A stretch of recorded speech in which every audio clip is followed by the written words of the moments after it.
बुलढाणा जिल्ह्यात रेती माफियांचा धुमाकूळ सुरूच आहे। जिल्ह्यातील खडकपूर्णा प्रकल्पातून रेती उपसा सुरूच असून युवासेनेच्या उपजिल्हा प्रमुखांनी प्रशासनाचं पितळ उघड पाडलंय। वाळू उपशाचा व्हिडिओ त्यांनी व्हायरल केला आहे। बुलढाणा जिल्ह्यातील खडकपूर्णा प्रकल्पातून अद्याप रेती उपसा सुरूच असून बोटीद्वारे हा उपसा सुरू आहे। मात्र प्रशासन अद्याप झोपेतच आहे।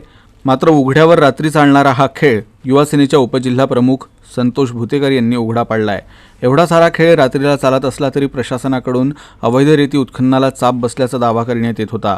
मात्र प्रशासनाच्या या दाव्याचं पितळ उघडं पडलंय। इस्रूळ इथं अवैध रेतीची वाहतूक करणारे काही टिप्पर अडवले। अधिकाऱ्यांना जाब विचारणारा एक व्हिडिओ तयार करून तो व्हिडिओ सोशल मीडियावर व्हायरल केला।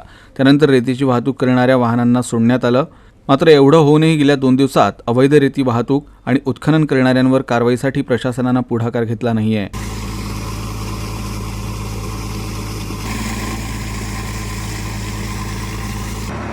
थोड़ा सा गाड़ी पा मांग